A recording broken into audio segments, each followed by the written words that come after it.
Shalom passionné de Christ et bienvenue à Instant d'édification et d'enseignement. Grande notre joie de vous rejoindre encore au travers de ce programme et que l'Éternel vous bénisse, vous qui ne cessez de continuer à nous soutenir et à partager ce programme. Prions le Seigneur. Éternel, nous te disons grandement merci pour ce moment que tu permets que nous puissions partager avec ton peuple. Nous te prions, Adonai, que tu puisses nous rendre utiles à ton peuple dans ces instants. Nous prions que ce programme que nous commençons aujourd'hui soit un programme qui bénira ton peuple, qui ouvrira, qui donnera la lumière de connaissance à ton peuple.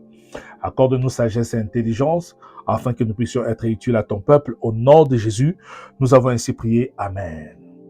Gloire au Seigneur. C'est une grande joie pour moi de toujours passer ce temps de partage, d'édification et d'enseignement avec vous. Alors, comme je vous avais promis, nous commençons aujourd'hui une série d'enseignements que nous avons intitulé « La divinité de Christ ». La divinité de Christ.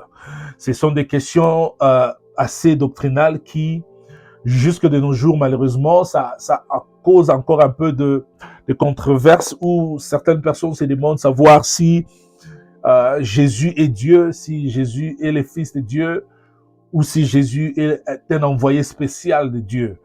Alors, au travers de cet enseignement, ça sera une série probablement de 4, 3 ou 5 parties, selon que l'Éternel va nous aider pour gérer les temps. Cet enseignement apportera la lumière selon la Bible, afin que nous puissions comprendre ces choses. Gloire au Seigneur. Allons rapidement dans les Saintes Écritures. Nous sommes dans le livre de 1 Corinthiens, chapitre 1er. Nous lisons le verset 23. 1 Corinthiens, chapitre 1er, nous lisons le verset 23. La Bible dit, nous prêchons Christ crucifié. Nous ne prêchons pas Jésus. Nous prêchons Christ crucifié. Scandale pour le juif et folie pour le païen. Je répète ce passage. Paul dit ceci. Nous prêchons Christ crucifié. Scandale pour le juif et folie pour le païen.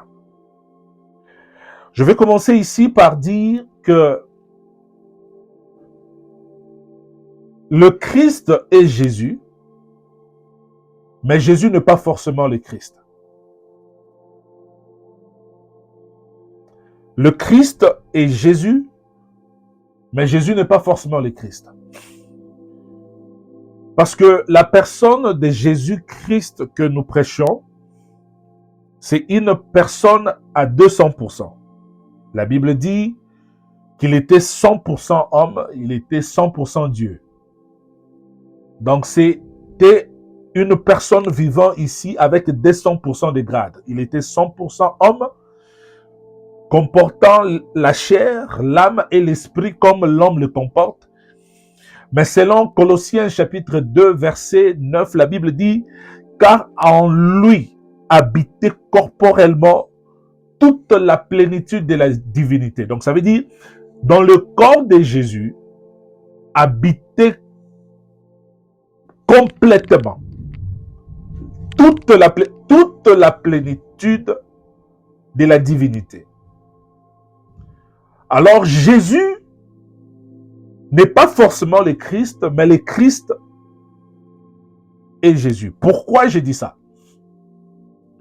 C'est quand nous entrerons à la connaissance de ces choses, c'est par là nous comprendrons la pensée de Paul de 1 Corinthiens chapitre 1er verset 23. Quand il dit, nous prêchons le Christ, nous ne prêchons pas Jésus, nous prêchons le Christ crucifié, qui est un scandale pour les Juifs et une folie pour le païen. Parce que, au fait, le Messie, c'est celui qui a emprunté le corps de Jésus pour accomplir sa mission. Le Christ a emprunté le corps de Jésus pour accomplir sa mission. C'est pourquoi Paul ne parle même pas de Jésus crucifié. Il parle du Christ crucifié. C'est lui qui nous a sauvés sur la croix. N'était pas Jésus, c'était le Christ. Aujourd'hui, quand vous partez en Israël, vous allez rencontrer qu'il y a le nom Jésus, c'est un nom Joshua, Yehoshua, qui est là. C'est presque tout le monde qui le porte. Mais la fonction qui était en Christ, la plénitude de la divinité qui était en lui, c'est le Christ dont Paul est en train de parler. Alors, c'est un scandale pour les Juifs.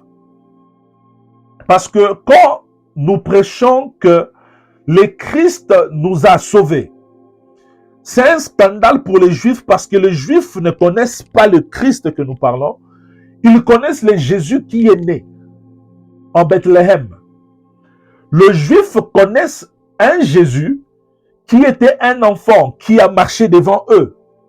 Au fait, les Juifs n'ont que les deux souvenirs de Jésus. Le premier souvenir de Jésus, c'est à l'âge de 12 ans, quand il est entré dans le temple et il a posé des questions stupéfiantes au docteur de la loi. Et après 12 ans, il a disparu. Il est redevenu comme un homme normal. Il était 100% homme. Il faisait tout comme toute personne. Et c'est à 30 ans que Jésus revient avec une autre mission de la libération pour dire qu'il est le roi. Pour les Juifs, c'est un scandale quand vous appelez ce Jésus-là qu'il est un sauveur. Parce que ils ont vu Jésus naître devant eux. De 0 à 12 ans, c'était un petit qui jouait là. Maintenant, quand vous dites aux Juifs que Jésus est le Christ, il est Dieu, ils ne croient pas. C'est un scandale pour eux. C'est pourquoi Paul dit, nous prêchons Jésus crucifié. Scandale pour les Juifs. Les Juifs ne peuvent pas vous croire quand vous dites ces choses-là. Parce que eux, ils savent un Jésus qui est né devant eux, un Jésus qui a grandi comme tout autre enfant. C'est seulement à l'âge de 12 ans qu'on vient dire qu'il est entré dans le temple et il a posé des questions. Et après cela, 12 ans, 13 ans, 14 ans, 15 ans, 16 ans, jusqu'à 30 ans, ils connaissent un Jésus qui était fils du charpentier.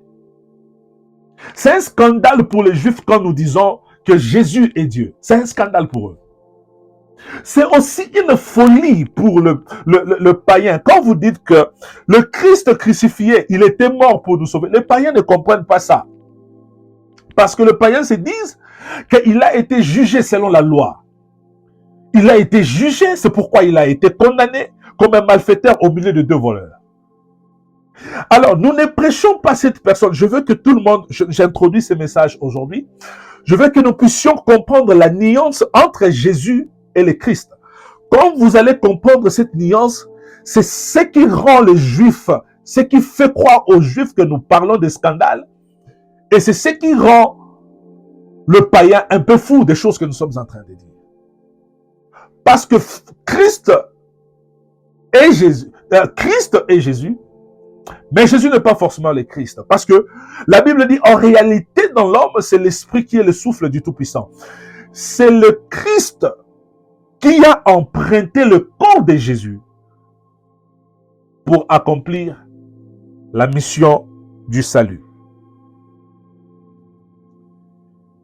Alors, je vais vous expliquer c'est qui le Christ, parce que nous prêchons, Paul dit, nous prêchons Christ crucifié. Nous ne prêchons pas Jésus, le fils de Marie.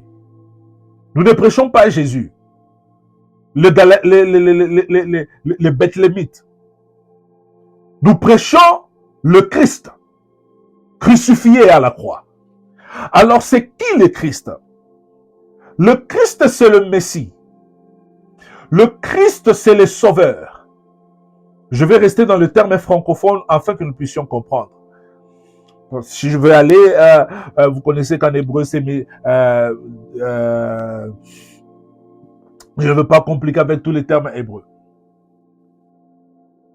Le Christ veut dire le Messie. Le Christ veut dire les sauveurs. Alors, pourquoi y a-t-il eu un Messie, un sauveur?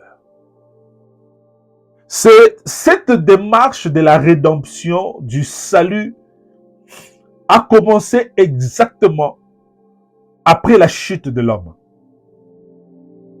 Cette démarche a commencé exactement après la chute de l'homme. Vous connaissez bien la jalousie que le diable a contre l'homme et le fait que le diable était la créature créée pour la gloire de Dieu. Dieu a créé Lucifer et a inséré en lui tout le potentiel, toute la richesse, toute la grandeur. Mais cependant, quand Lucifer, la Bible dit dans Ézéchiel, qu'il était intègre dans ce voie jusqu'au jour où l'iniquité fut trouvée en lui. Et c'était un seul jour où l'iniquité fut trouvée en Lucifer et il a été précipité sur la terre. Et depuis ce jour-là, aucune option de la repentance ne lui a été offerte. La plus grande colère du diable, c'est ça. Malgré qu'il a été créé pour la gloire de Dieu, Dieu ne lui a jamais donné l'option de la repentance.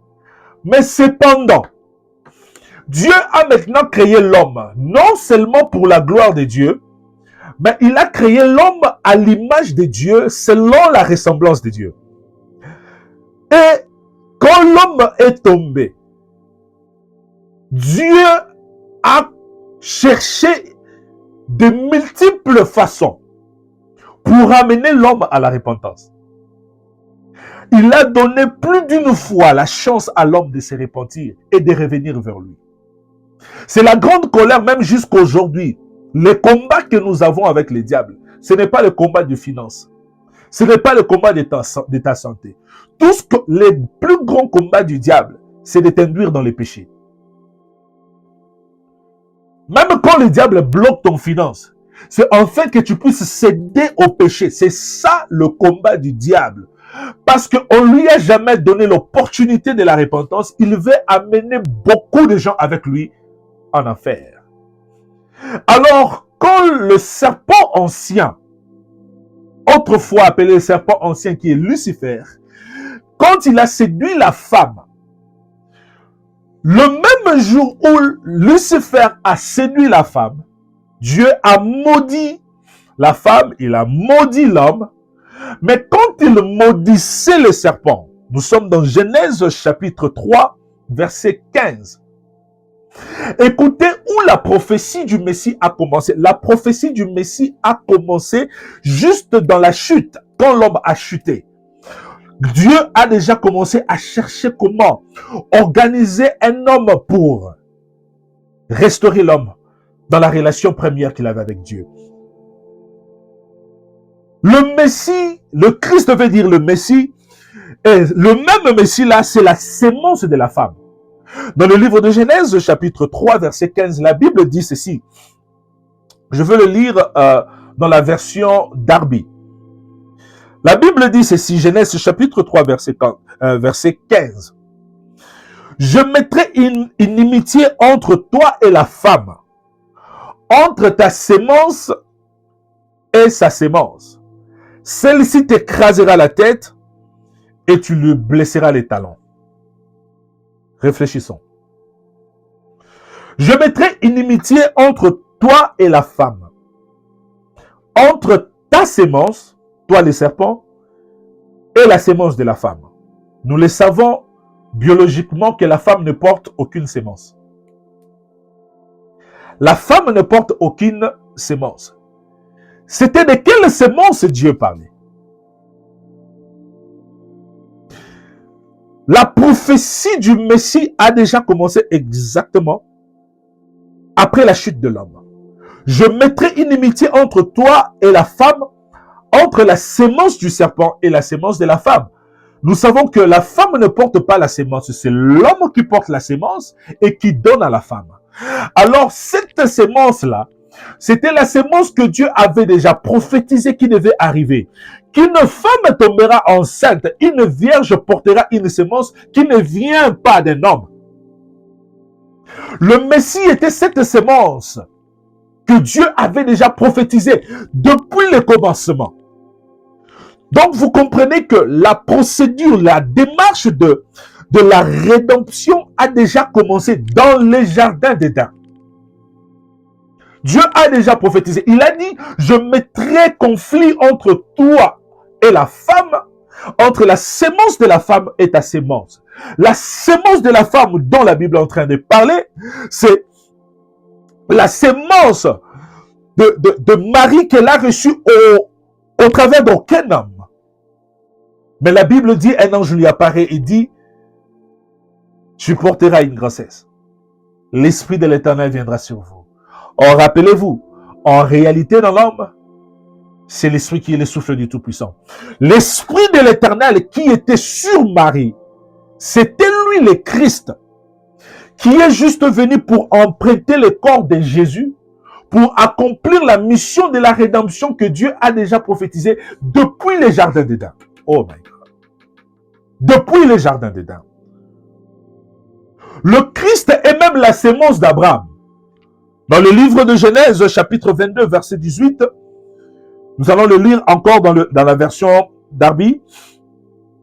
Genèse, chapitre 22, verset 18. Nous lisons au nom de Jésus. Toutes les nations de la terre seront bénies en ta sémence. Dieu parlait déjà de la sémence du Messie, cette sémence qui devait bénir toutes les nations de la terre. Parce que rappelez-vous, quand l'homme et la femme ont péché, Dieu avait maudit l'homme. Alors il avait fallu qu'une nouvelle sémence sorte encore, afin qu'il puisse stopper la malédiction de la création, afin d'apporter une nouvelle ère de la bénédiction. Le Messie, le Christ et Jésus, mais Jésus n'est pas forcément le Christ. C'est pourquoi vous voyez, la démarche du Messie, c'était de renouveler l'homme à la nature première. C'est pourquoi la Bible dit que car Dieu a tant aimé le monde qu'il a donné son Fils, afin que quiconque croit en lui ne périsse point, mais qu'il ait la vie éternelle. C'est ça, l'éternel. La vie éternelle, c'est cette vie que l'homme devait normalement vivre dans le jardin d'Éden, parce que Dieu avait créé l'homme avec l'intention que l'homme ne meure pas, que l'homme vive éternellement comme lui, parce que l'homme était créé à l'image et à la ressemblance de Dieu. Dieu ne meurt pas. Or, la venue de Christ, c'est pour nous ramener à ce niveau-là, cet état de ne plus vivre une vie limitée, mais vivre une vie éternelle. Le Messie est aussi le prophète semblable à Moïse, selon Deutéronome, versets 18 et 15. Il est le sacrificateur selon l'ordre de Melchisédek. Psaume chapitre 110, verset 4. Il est le rejeton du trône d'Isaïe, selon Ésaïe chapitre 11, le verset 1er. Il est le Manuel, le fils de la Vierge, selon Ésaïe chapitre 11, verset 1er à 10, et le chapitre 7 et le verset 14. Il est le rameau de Jéhovah, selon Ésaïe chapitre 4, verset 2. Il est le messager de l'Alliance, selon Malachie chapitre 3, verset 1er. Vous voyez que tout l'Ancien Testament comportait des prophéties qui normalement parlaient du Messie. Tout l'Ancien Testament parlait du libérateur, quelqu'un qui viendra pour sauver le peuple, quelqu'un qui viendra pour restaurer l'alliance entre l'homme et Dieu. Et le Messie que la Bible parlait, c'était le Christ. C'était le Christ. Dans cette introduction, je veux que nous puissions comprendre la nuance entre celui qui a porté la divinité, selon Colossiens chapitre 2, verset 9, la Bible dit, car en lui habite corporellement toute la plénitude de la divinité. Ça veut dire Jésus marchait comme tout homme, mais en lui, il y avait toute la divinité. Toute la divinité était là, en lui. Malgré qu'il était un enfant, malgré qu'il jouait avec tout autre enfant, mais il n'était pas un enfant comme tout autre enfant. C'était un enfant rempli de la plénitude de la divinité. Et cette plénitude de la divinité, c'était cette mission qu'on appelle le Messie, le libérateur. Cette mission qu'on appelle le Christ, l'envoyé de Dieu pour venir sauver le monde. Alors, à partir d'ici, je veux déjà que nous puissions comprendre que Jésus, dans la chair, était le Fils de Dieu. Mais malgré corporellement, il marchait sur cette terre, en lui, il y avait toute la plénitude de Dieu. Toute la plénitude de Dieu. Cela va nous introduire dans notre première partie, où nous allons maintenant parler de la Trinité. Je vais d'abord parler de la Trinité, et je vais vous faire comprendre c'est qui maintenant le Christ. Alors rejoignez-nous déjà les samedis, parce que je vais maintenant entrer dans la Trinité. Déjà, vous savez que Jésus, le Fils qui est sorti de Marie, n'était que l'enveloppe qui a porté le Christ qui était en lui. Parce qu'en lui habitait corporellement toute la plénitude de Dieu. Alors nous voulons maintenant savoir, au travers de la Trinité, qui est Dieu, qui est Christ et qui est le Saint-Esprit. Parler du Saint-Esprit ce samedi, nous allons vraiment décortiquer ces choses et à partir de là, vous comprendrez maintenant qui est le Messie qui était venu pour nous sauver. Ne manquez pas, on se revoit déjà ce samedi. Que l'Éternel, mon Dieu, vous bénisse.